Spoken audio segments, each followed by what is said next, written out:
ആരാധകരുടെ ആവേശം ചില സമയത്തൊക്കെ അതിരടക്കാറുണ്ട്. ആരാധകരും പോലീസുകാരും ഒരുപോലെ എന്നാണ്. സ്നേഹിക്കാനും പറ്റില്ല, വെറുപ്പിക്കാനും സ്നേഹിക്കാനും പറ്റില്ല, വെറുപ്പിക്കാനും പറ്റില്ല. വെറുപ്പിച്ചാൽ കുഴപ്പമുണ്ടാക്കും, സ്നേഹിച്ചാലും കുഴപ്പമുണ്ടാക്കും. അതുകൊണ്ട് നമ്മൾ ആരാധകരായിട്ട് തന്നെ കാണുന്നതുകൊണ്ട് പിന്നെ നമുക്കൊന്നും അങ്ങനെ തോന്നാറില്ല. മമ്മൂട്ടി ടൈംസ് എന്ന് പറയുന്നതും Mammootty fans and welfare association എന്ന് പറയുന്നതൊക്കെ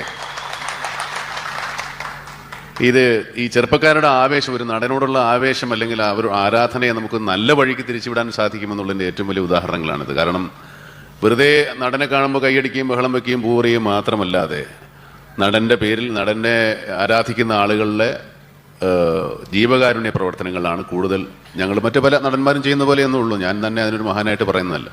ഞാനവരെ അങ്ങനെയാണ് ഉപദേശിച്ചത്. സിനിമാ തിയേറ്ററിൽ ബാനർ കിട്ടുന്നത് മാത്രം പോരാ, ജനങ്ങൾക്ക് മറ്റു തരത്തിൽ ആലംബഹീനരായ നമ്മളെ കൊണ്ട് ആവശ്യമുള്ള ഒരുപാട് ആളുകളുണ്ട്. അവർക്ക് നമ്മുടെ സേവനം വേണ്ടി. ആരാധകരുടെ ആവേശം ചില സമയത്തൊക്കെ അതിരടക്കാറുണ്ട്. ആരാധകരും പോലീസുകാരും ഒരുപോലെ എന്നാണ്. സ്നേഹിക്കാനും പറ്റില്ല, വെറുപ്പിക്കാനും പറ്റില്ല. വെറുപ്പിച്ചാൽ കുഴപ്പമുണ്ടാക്കും, സ്നേഹിച്ചാലും കുഴപ്പമുണ്ടാക്കും.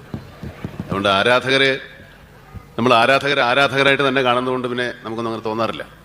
മമ്മൂട്ടി ടൈംസ് എന്ന് പറയുന്നതും Mammootty fans and welfare association എന്ന് പറയുന്നതൊക്കെ ഈ ചെറുപ്പക്കാരുടെ ആവേശം, ഒരു നടനോടുള്ള ആവേശം അല്ലെങ്കിൽ ഒരു ആരാധനയെ നമുക്ക് നല്ല വഴിക്ക് തിരിച്ചുവിടാൻ സാധിക്കുമെന്നുള്ളതിൻ്റെ ഏറ്റവും വലിയ ഉദാഹരണങ്ങളാണിത്. കാരണം വെറുതെ നടനെ കാണുമ്പോൾ കൈയടിക്കുകയും ബഹളം വയ്ക്കുകയും പൂവുകയും മാത്രമല്ലാതെ നടൻ്റെ പേരിൽ നടനെ ആരാധിക്കുന്ന ആളുകളുടെ ജീവകാരുണ്യ പ്രവർത്തനങ്ങളാണ് കൂടുതൽ ഞങ്ങൾ മറ്റു പല നടന്മാരും ചെയ്യുന്ന പോലെയൊന്നും ഉള്ളൂ. ഞാൻ തന്നെ അതിനൊരു മഹാനായിട്ട് പറയുന്നതല്ല. ഞാനവരെ അങ്ങനെയാണ് ഉപദേശിച്ചത്.